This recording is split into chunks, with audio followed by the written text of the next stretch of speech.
Hello, everyone. Welcome along. This is your favorite gospel crusader and communicator, Uto Jacob. I want to use this wonderful opportunity to appreciate all my well wishers out there and friends, relatives who reached out in one way or another through calls and visitation to check up on us when we had a fire disaster within our neighborhood. It is something that calls for a very overwhelming testimony. I want to say that I don't want to be unappreciative to God concerning this very incident. It is something that recorded scores of victims across the neighborhood. At the same time, it appears to be something very skeptical when it has to do with my involvement in the scene of the incident. I was in the heart of the incident. I was trying to pass a message across so as to create awareness for an intervention by the appropriate authorities, appropriate department of the government. But unknown to us that what we saw as an inferno, some people like to or came up to question my choice of word, why I decided to call it an inferno. Yes, I want to use this opportunity and this medium as well to explain why I refer to it as an inferno. It was a fire that could not be controlled. There was no intervention that we could have made in the neighborhood. There was no intervention of any kind of saying, let's try the crude way of dissolving the detergent in water, and then you can't even go close to it. It was that serious. It was uncontrollable. So, in my own way of describing it, I saw it as an inferno. It was a gaseous explosion at a filling station located close to my crib. So, you can imagine how serious it was. Neighbors tried to contact the fire service, but to no avail. So, I just thought it wise to use my phone and then go on live communication on the Facebook to relate the information so it could go across. But unfortunately, while I was standing there, I saw something that I have never seen since I was born. It happened so dramatically. There was a gush that ascended into the atmosphere, and before you could say Jack Robinson, there was such an explosion that engulfed the whole neighborhood to the distance far beyond 30 meters. The trees, the vegetation around, let me not just say the trees, the vegetation around was burnt. Everybody within that ambience, or should I say, within that catchment area, if you were caught by that explosion, you will be burnt. I was in the scene of the incident, using my phone to make a live video, and all of a sudden, the explosion came, boom! People scampered for lives, the children, the elderly, the young, and mothers were looking for their children, brothers, sisters were looking for their siblings. It was just an unforeseen occurrence. I was transfixed. Everybody ran amok. But I can't tell what happened. I was scrambling with my phone. You can see it on the video. I was scrambling with my phone, trying to hide my phone first because I was afraid my phone could explode because of the fire. It engulfed me, actually. I saw it. The heat was so intense. It engulfed me, and I tried to stoop my face because I saw I was already engulfed in the flame. So I In the video, you can see how I was trying to hide my phone from the fire. See the fire at this point? You can see the fire. Yes, see the fire there. I tried to hide my phone from the fire, and I was transfixed. I couldn't run. I couldn't join the rest of the people that were running for shelter. Some people had to jump into the gutters. They jump into the dirty gutters just to escape. It was that serious. So I can understand why some people had to doubt the miracle. But this is me. I was engulfed in the flame, but I was not burnt. It is a testimony. I decided to bring it on this platform in order to tell us that God is faithful to his own. Neither the phone nor I was burnt. Not even a strand of hair on my skin was singed. The cloth I was wearing did not smell the smoke of fire. But as you can see, the whole neighborhood, the trees, this one, as you see here, this is a tree just beside my crib. And this other one, this is the back of my neighborhood. You can see the plantain, every other thing around there, burnt. But how it happened, none of us was injured. None of us was injured. The explosion was that serious that you could not seek refuge within your house. It was very threatening, as though the house was falling on you. It was that serious. Scattered the ceiling. Some parts of our house, the ceilings were scattered.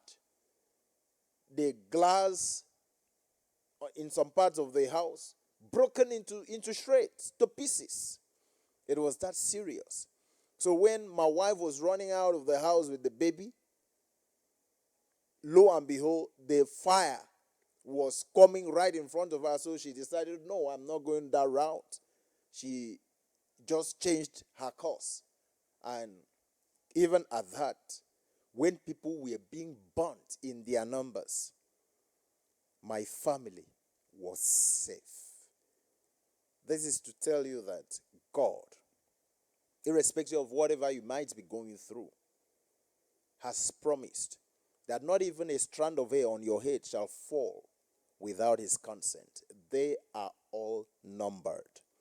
So, I wouldn't just let this go by without me coming out to give a shout out to this great God. That God of Shadrach, Meshach, and Abednego, he's still alive. He's our God. It was that serious. It was that serious. My wife had to go to her place of work with the video which I downloaded from Facebook, the live video I made. I later downloaded it from Facebook, and my wife took it to the place of work to share the testimony.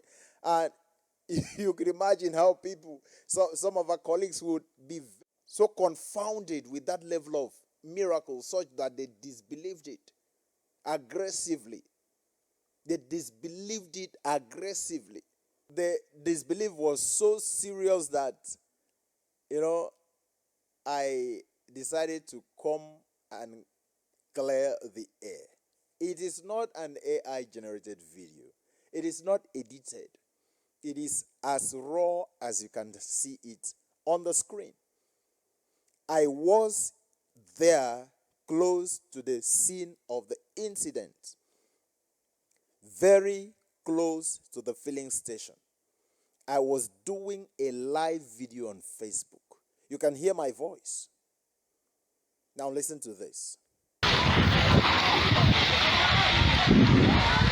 The whole place has just exploded. The whole place has just exploded. It's a possibility of the Inferno spreading to the neighborhood. All right. Does that sound or does that look like an AI generated video.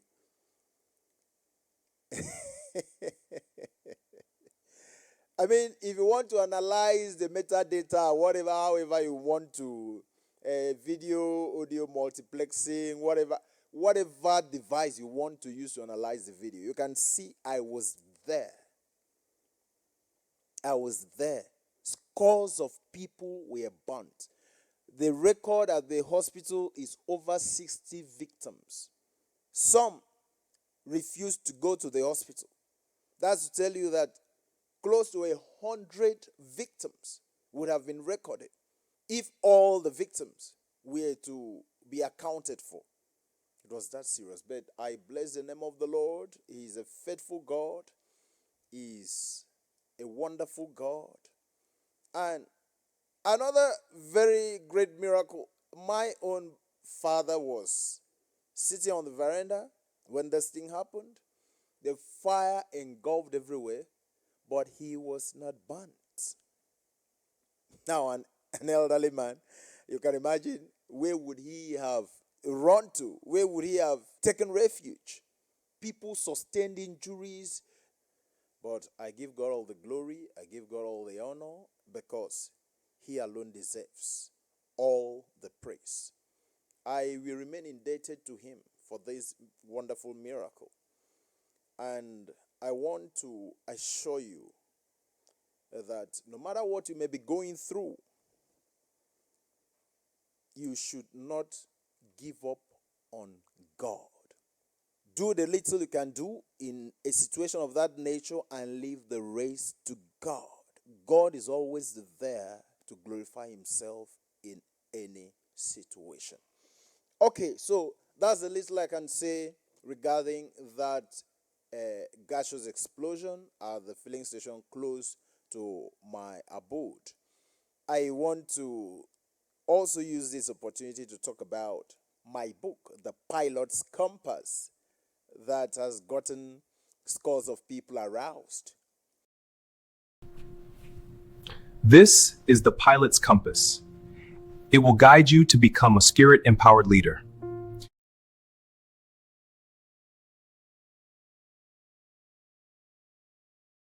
Now, coming to the pilot's compass, there is something very important I want you to understand about it. First and foremost, the pilot's compass is over 12 years old. Surprising? Okay, you might ask, where did you start writing? Or how did you have this deluge of inspiration that you could write such an impactful book 12 years ago? God does it the way he chooses. I began to write at the age of 17. I can remember very vividly. So far, I have written 3 books. The only one I've published out of the 3 is The Pilot's Compass. That is about 12 years ago. Yes, 12 years ago. I was just reclining on my bed when I got that information that it's time to roll out that writing.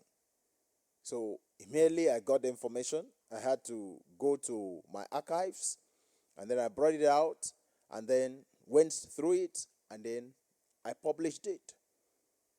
So don't be surprised.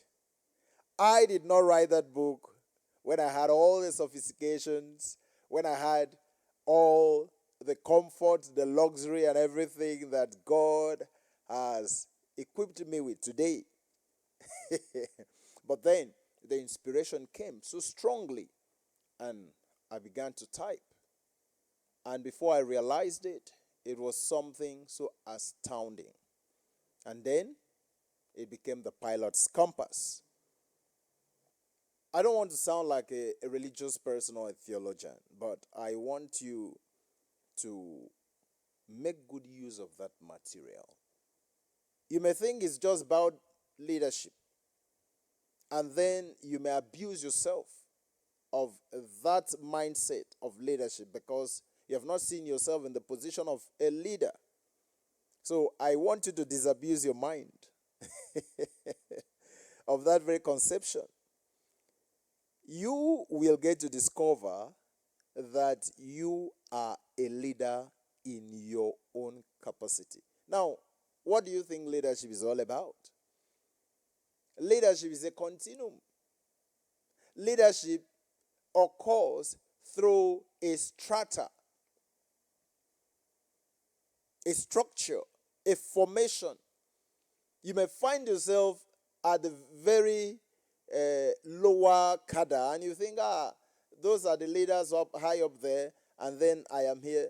I want you to understand that whatever you do down there determines the success of the people up there. And that places the cruciality on your leadership experience, your leadership importance, on your value.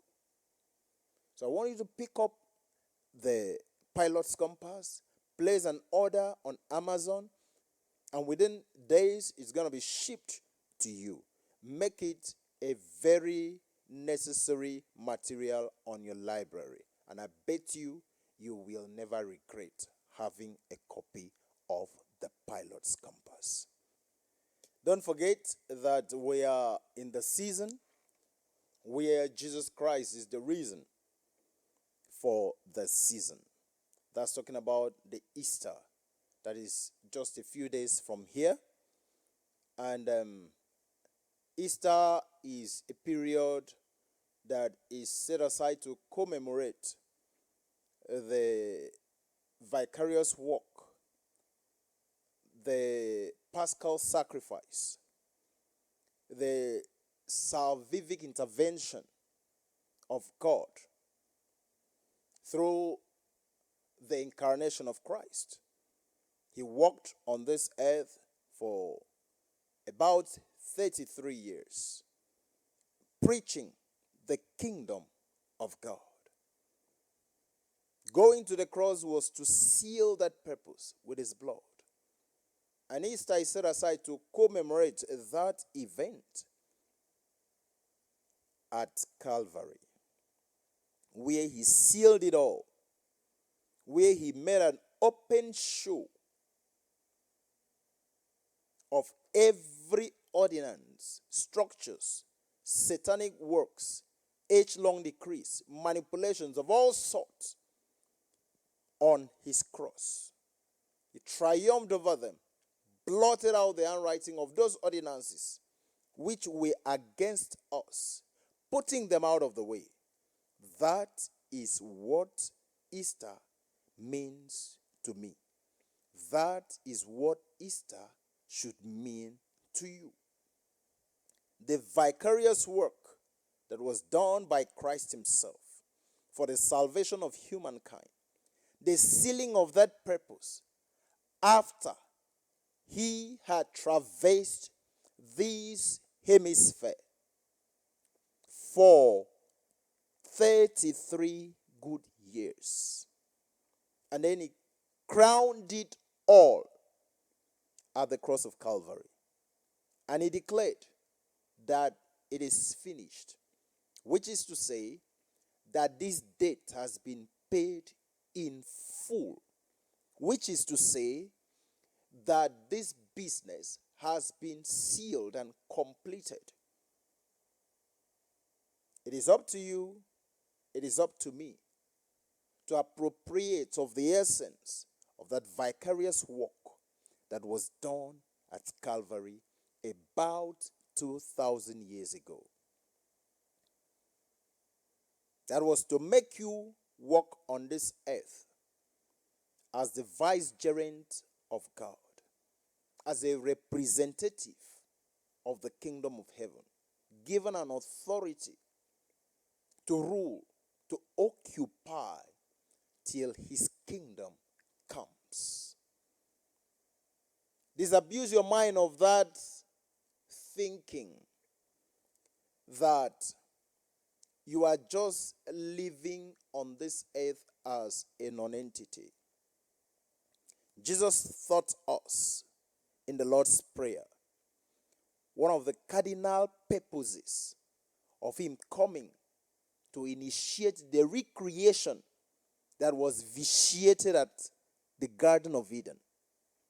So in order for him to re-energize us, in order for him to reenact the purpose of God's authority in humans, he taught us in the Lord's Prayer. He said, Abba, Father, our Father, the source of every existence, which art in heaven. That is where he resides. Hallowed, holy, sacred, distinguished is your name, is your personality, is your identity. Thy kingdom come. That's the message. That is our assignment here on earth, to proclaim his kingdom come until that day, to occupy till he returns. Thy kingdom come. Thy will be done in earth as it is in heaven. That is, we have that prerogative to do what? To bring down his will to actualization on earth. We are to occupy, to establish the purpose that God has predetermined before the foundations of the world were laid. We have that prerogative to remain here on earth, to bring that purpose to actualization. It says, thy will be done in earth. You have to overcome situations. You have to overcome difficulties. You have to overcome unnerving conditions to establish the purpose of God, the King sovereign on earth. That is to say, you have been devolved authority above every other power through the provision of the cross of Jesus. That is what Easter means to me. Easter is not a time of reveling. Easter is not a time where we engage in some social activities that negate the essence of salvation. Easter is not a time where we indulge in some ceremonial practices,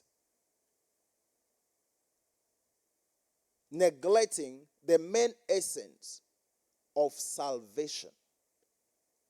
Easter is a time where we are supposed to reflect, as we should every day,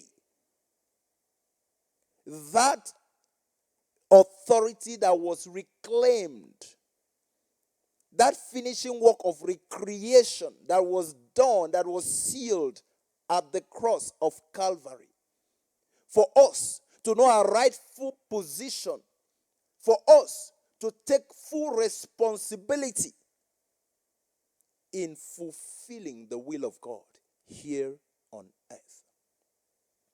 I pray that should be what Easter means to you. It's not a period of fanfare. It's not a period of a fashion parade. It's not a period of indulging in frivolities. Easter is a period we are supposed to remember, to reflect that moment the devil was nipped in the bud. That moment where Jesus bruised the head of the serpent to give us that authority. Having gone through that condition, to reclaim that key the devil had robbed man of at the Garden of Eden, he said he has taken it back. He says he has the keys of death and hell. He says, all power is given unto me in heaven and in earth. Such authority has been devolved upon us to go with this church and enforce the kingdom of God on earth. It does not mean we are not going to face resistance. It does not mean that we are not going to see challenges. It does not mean that the devil is not going to arise against us. But it confers upon us a right to stand and resist the devil. That is to say, we have been given a charge to put the devils where they belong. We have been given a charge to curb spiritual insubordination. We have been given a charge to restrict insurrection that comes to contravene the right that Jesus gave to us through Calvary. That is what Easter means to me. I pray it means same to you. God bless you as you keep on with us and then stay true to the faith and pray always.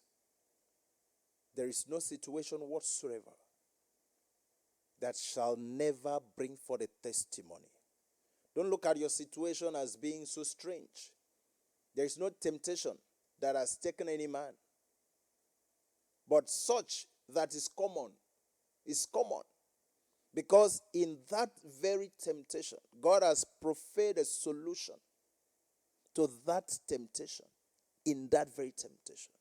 If you can look at it with the eyes of faith, you will understand that in that shame,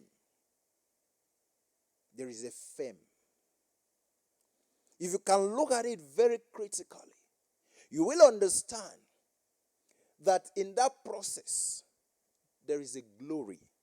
If you can look at it from the angle that God wants you to look at it from, you will get to understand that that story of yours will bring forth a rapturous glory. I want you to stay calm. Let the process walk through. God has a purpose. It will not be forever. God has a purpose. Keep believing. Keep trusting. Make sure you resist the devil until the purpose of God in your life comes to materialization. Occupy till he returns in the glory of his kingdom. See you at the other end of the story. God bless you. I am Uto Jacob.